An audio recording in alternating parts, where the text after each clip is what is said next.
it got this little squid on here. If we let this squid, which, by the way, glows in the dark, if we let this squid represent our anxieties, our worries, our struggles, that even in the night it glows and tells us, you got something to worry about. And we decided, you know what? I'm going to intentionally relocate this. Now, this may be one of the worst ideas I've ever had in my life. And those of you sitting here, you may want to put the link up in front of your face. And those of you in Skagit, you want to be grateful. There's a screen between me and you.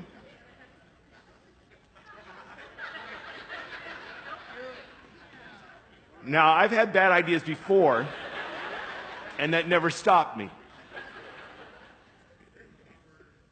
Okay, you really might want to, here we go.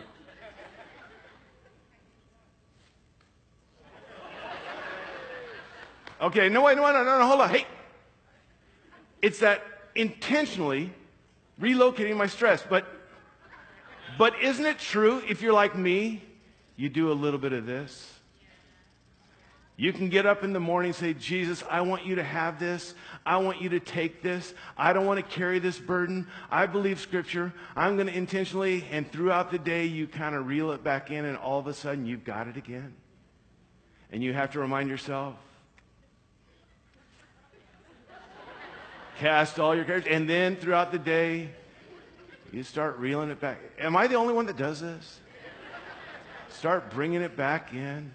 Pretty soon, the tension comes back, the worries and the stress. Maybe the reason he said with prayer and petition and request, maybe 3 times, is because we need to repeatedly cast our concern. Oops, sorry about that one. Ooh, that'll leave a mark. All right.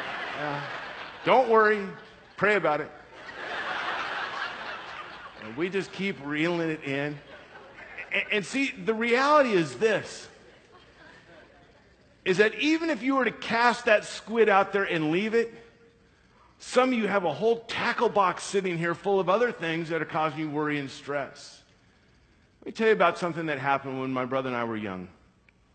My brother loved to fish. I liked to fish. But if the fish weren't biting, if we weren't catching anything, I got bored. I started skipping rocks and stuff. And Jerry would always say, go, you're going to scare the fish away. And we were at a place called Burnt Bridge Creek. It's a creek that actually dumps into Vancouver Lake, and there was an old railroad trestle that was burned. That's what gets the name Burnt Bridge Creek. And we were down at Burnt Bridge Creek, and we were out on the trestle.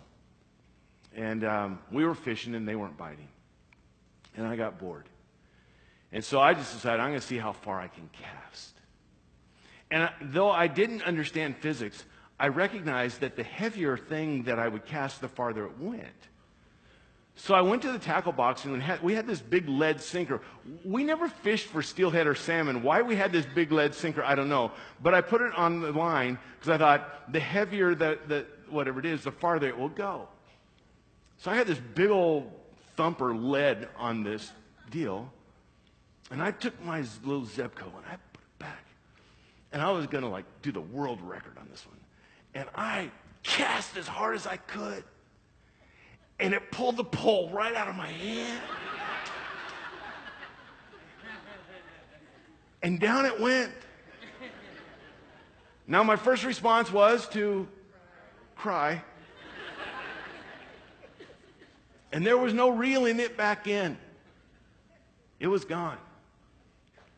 And I think maybe sometimes, instead of the spin casting we do with our anxieties, we need to take our little Zebco, load it up with all of our worries, and launch the whole thing and throw the tackle box behind it. And say, you know what? I'm not going to reel this back in.